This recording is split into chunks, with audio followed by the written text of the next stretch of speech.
Welcome to the Millennium Gate, the most comprehensive museum of Georgia history in the state. Before building this museum, we were concerned that many of our most notable stories were being forgotten. And a nation that forgets her history is a nation in peril. As a result, the board of the National Monuments Foundation built this museum with the dedication to become the memory of the state. We were assisted by the Georgia Historical Society in Savannah, the Atlanta History Center, the Bremen Museum of Jewish History, the Atlanta University Archives, the Georgia State Archives, and the Library of Congress. I would like to thank Matthew Middleton for sponsoring this event tonight, and would also like to thank Archbishop Gregory and Dean Candler, who will officially open this new gallery shortly. Please, thank you.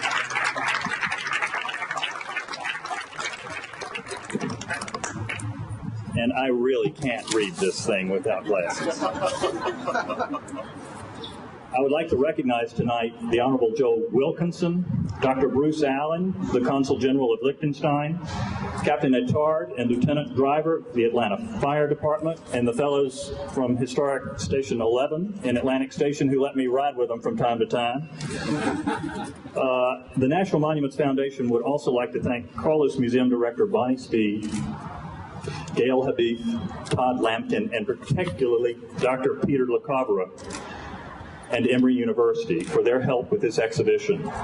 Peter was steadfastly working with me from Luxor during the Egyptian Revolution, and the correspondence became a bit tricky on occasion. The Bodmer papyrus, at the time of the Hanna gift, was acclaimed by the Vatican Library to be the most important artifact in their collection. This was an extraordinary announcement, as we can all reflect on what is housed in this library. The fact that these papyri were threatened with destruction makes their safe transfer from Geneva to Rome one of the most important philanthropic gestures in history. The fact that this was accomplished very quietly by a son and two daughters of Georgia should make everyone here very proud throughout our state. Sally, Frank, and Elizabeth Hanna,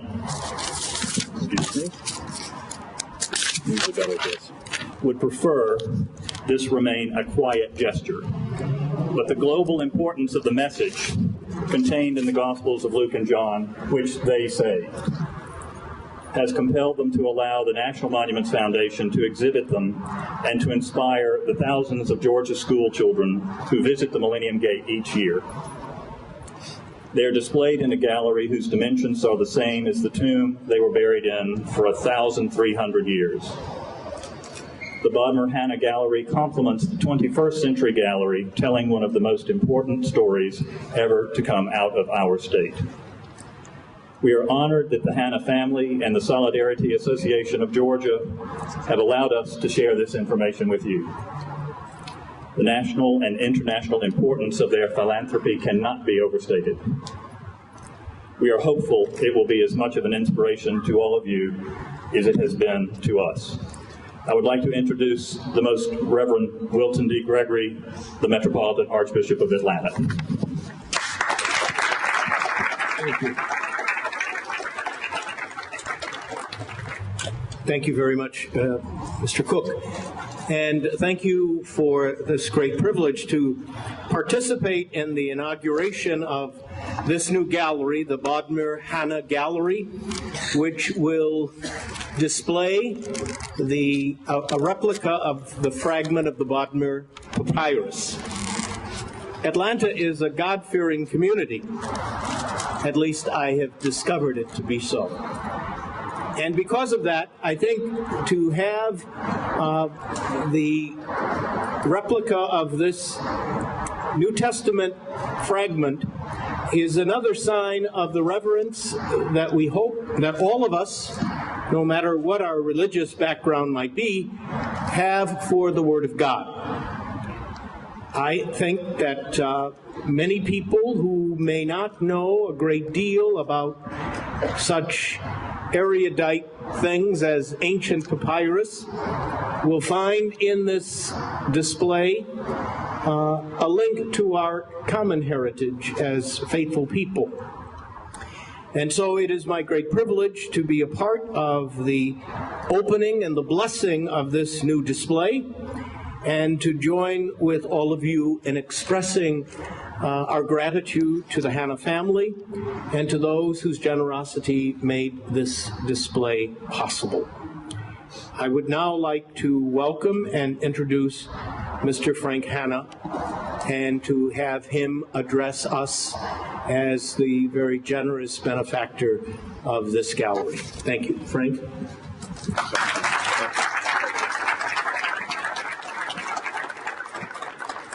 Thank you, Archbishop Gregory, and I'm going to just say a few words because if you want to hear sort of more about the story of how these papyri got discovered and ended up, how our family ended up getting involved, how the Vatican ended up getting involved, there's a great little film that the museum has made that you can see in the gallery, and so I'll let that tell the story. I really want to just thank the people who are here. I want to thank Archbishop Gregory.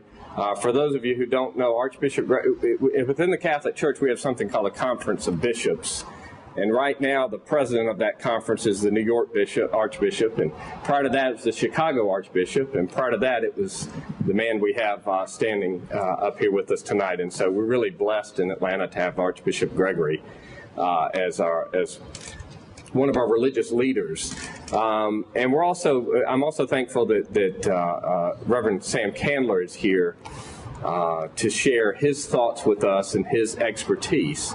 I'm grateful to all of you who are here. I'm particularly grateful to my family, especially Sally and Elizabeth, as we stood presenting this papyrus to the Holy Father at the Vatican. It's just been a wonderful family experience for all of us that, again, you can hear a little bit about in the gallery. In particular, I want to thank Rodney Cook. Rodney has a love for Atlanta, and you see a physical expression of that love in the Millennium Gate right behind me and in the museum that's here. I was born just a few miles from here. I live just a few miles from here, and Atlanta runs through my blood. So I'm thankful to Rodney, and I'm thankful to the people of Atlanta. When we first heard about the Bodmer papyrus, I didn't even know what a papyrus was. I knew it had something to do with paper, but I wasn't sure what it was. And then I heard the Vatican was calling, and the Pope Benedict was intent that these papyri be safeguarded for the rest of history. What I later learned was these papyri are foundational to authenticating the very Bible that so much of our civilization is based upon. And so when I found that out, I thought, okay, this is something that we really can't say no to. If there's any way we can make this happen, we need to do that. And that's why we got involved in it. When you think about it as the basis of our civilization and as authenticating our Bible, certainly it's important for Christians, but it's important for non-Christians because of what so much of our civilization is based on. So I can't imagine, when you think of these papyri as a gateway, if you will, to authenticating a book that our entire civilization is built on, I can't think of a better place to have an exhibit about it than the Millennium Gate, which serves as the gateway to Atlanta, the city that runs through my blood and runs through the blood of all of us who are here.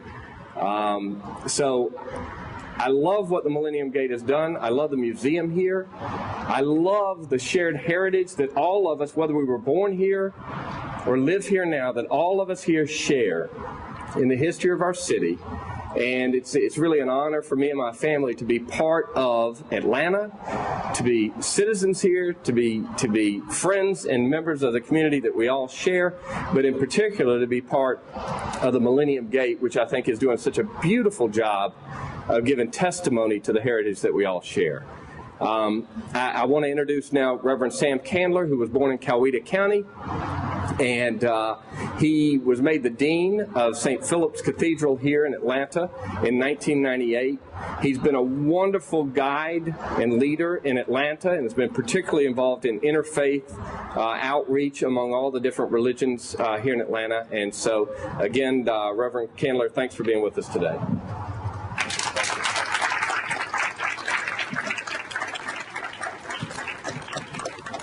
It's an honor. Am I using this? It's an honor to be here with Archbishop Wilton Gregory, with the Hanna family, with my friend Rodney Cook, and with all of you for this special occasion. It falls to me to give you some explanation of what papyri are and what we are doing here. We're here to honor a lot of things, but especially tonight, a prayer. A particular prayer, the Lord's Prayer, which is on these papyri, and which, again, as Frank has said, helps us to authenticate various other scraps and fragments of the Bible as they are discovered. Bodmer papyri number 14 and 15 are known together as P75. They contain the oldest known written Gospels of Luke and John. The Bible didn't come to us as one completed document, but as various books, various fragments that were scholars put together and confirmed text by. These papyri have provided biblical scholars a great opportunity to trace counterparts and give us a sense of the consistency that all the various fragments in papyri actually have. It was Martin Bodmer's secretary, Odile Bongard, who purchased the papyri for the great Swiss collector through an antiquities dealer. And she was told only that the manuscripts were unearthed, perhaps from a tomb or a store near Mina or Minier, near Asyut. But the account of this discovery was augmented by the work of noted archaeologist James Robinson, and he concluded that the discovery of these papyri was made by two men, Hassan Muhammad al-Saman and Muhammad Khalil al-Azuzi, while they were digging near the foot of a cliff, Jabal Abu Mana. And according to James Robinson's version, Hassan uncovered a large earthen jar that contained the papyri. Most scholars, including Egyptologist Peter Lacavera of Emory, here at the Michael Carlos Museum, they concur that the papyri were discovered in Upper Egypt near Dishna by farmers and then sold by the dealer in 1952. This is a very recent discovery. They're still discovering documents that help confirm biblical scholarship of 1800, 1900 years ago. Since then, they think that maybe a clue to their authenticity and a clue to their history is that they were found near a nearby Christian monastery founded by Pachomius in the 4th century. The large print indicates that they were probably meant to be read aloud, but there's lots of mystery, as there is in any kind of archaeological find. Lots of things to kind of put together. The fragments are not complete. There's been damage done, maybe by regular use, and sometimes some people think that they were threatened by some unidentified danger in 700 AD and moved to a hillside where they would be kept protected from the Nile River. They lay there in that tomb until 1952. Once in possession of the papyri, Martin Bodmer placed them in his library outside of Geneva. He was in the process of collecting a large collection of antique books and manuscripts for the public to enjoy. His goal was to show the development of the human mind through collections of original books and documents. At the request of His Holiness, Pope Benedict XVI, as you just heard, Georgia native and philanthropist Frank Hanna III negotiated and financed the purchase of these papyri from Martin Bodmer so that they could go to the Vatican Museum in Rome, where the originals are now. And they might be considered to be that museum's single most valuable possession. The Sally and Frank Hanna Foundation donated the papyri to His Holiness in a 2007 ceremony at the Vatican. And again, we are here out of their generosity and their faithfulness to that tradition. But we're also here to honor this prayer, perhaps not even written down at first, but spoken orally, the Lord's Prayer, and which we find confirmed in this version of the Gospel of Luke, in its short version. So what I'm going to do next is say the prayer in the language that it was originally written in, Koine Greek. But it's a prayer, the Lord's Prayer, that has been recited and prayed in many languages since that moment. And it's been stored in tombs and written in all kinds of manuscripts and codexes and papyri for 2,000 years. We will hear it tonight. I will read it in Koine Greek, and Archbishop Gregory is going to give us the English translation. We haven't practiced this, but I think we can do this fine. And it'll be the prelude to the blessing that Archbishop Gregory will deliver in a few moments. So here is the Koine Greek of the Lord's Prayer found in the Gospel of Luke in the Bodmer Papyri. Pater hagiasthetu to onomasu, elthetu he basileasu. Our Father, who art in heaven, hallowed be thy name. Ton harton hemon ton ipoisen didu, hemin to kath hemeron. Thy kingdom come, thy will be done, on earth as it is in heaven. Kai hathes hemin tas hamartias hemon. Kai gar autoi athiomen panti o phalanti hemin. Kai me esin nekes hemas es perismon. Give us this day our daily bread, and forgive us our trespasses, as we forgive those who trespass against us. For thine is the kingdom, and the power, and the glory, now and forever. Amen. Thank you.